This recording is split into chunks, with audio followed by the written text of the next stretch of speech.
Tam ajans yapsın abi o zaman. Ajans yapabilirsin. Enes. Çok kısaca başlayalım. Tamam. Özetler. Ajans geç kalır. Evet.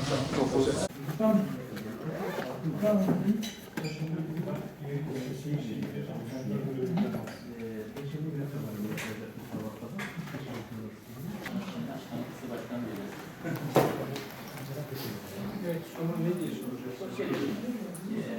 PKK'nın örgütsel dokümanları var, ideolojik yapısını çocuklarımıza zerk eden kitaplar var ama dinimize ait, kültürümüze ait hiçbir öge yok.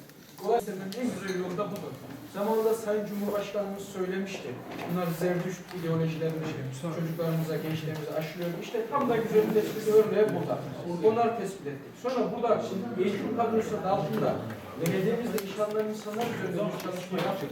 Gördük ki tamamı dağda kendilerince değer ailesi dedikleri bizim PKK'lı dediklerimiz örgüt mensuplarından oluşuyor. Onların iş yaptığını hemen feshettik. Diğerinden Milli Eğitim Bakanlığımızın müfredatına uygun eğitim verecek öğretmenlerimizi görevlendirdik.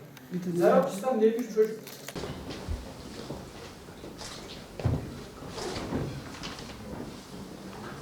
Kayapınar Belediyesi bünyesinde faaliyet gösteren kültür evlerinden topladığımız materyaller işte burada arkadaşlar. Tamamına yakını örgütsel doküman içeriyor. Ve bu toprakların kültürüyle, ahlakıyla, değer yapılarıyla alakası olmayan materyallerle çocuklarımıza eğitim vermişler. Bakınız, Zerdüştlük, Marksizm, Leninizm, PKK'nın örgütsel dokümanları, dağdaki insanların yaşam hayatları, PKK'nın örgütsel dokümanlarının tamamına yakını burada var. Ve bu çocuklarımıza bu kitaplar üzerinden eğitim veriyorlar. Ve bu kültür evlerindeki eğitim alan çocuklarımızın yaş aralığı belli. 8 yaşından 15-16 yaşına kadar olan çocuklarımız var. Tam da psikolojik eğitimlerinin alınacağı vakitler. Öyle bir psikolojik eğitim vermişler ki işler acısı bir durum. Burada çalışı faaliyette bulunan öğretmenler vardı tespit ettiğimiz yaklaşık 20 kişi. 20'si de değer ailesi dedikleri, onların kendilerince değer ailesi dedikleri, dağda akrabası olan veyahut da orada güvenlik güçlerimiz tarafından etkisiz hale getiren insanların akrabaları, yakınları. Özellikle bu evleri kullanarak ikna evleri gibi, daha adam kazandırma evleri gibi kullanmışlar. Tespitlerimizi yaptık, ortaya koyduk. Böyle yüzlerce kitap var. Çocuklarımıza cinsel içerikli kitaplarla eğitim veriyorlar. Sosyalizme yönelik eğitimler vermişler. Marksizme yönelik eğitimler vermişler. Leninizme yönelik eğitimler vermişler. Yahudiliği anlatmışlar, Hristiyanlığı anlatmışlar. Bu toprakların değeri olan İslam inancıyla bizim kendi kültürümüzle alakalı zerre kadar eğitim yok. Zarokistan denilen bir yer vardı. 120 tane çocuğumuz eğitim görüyor.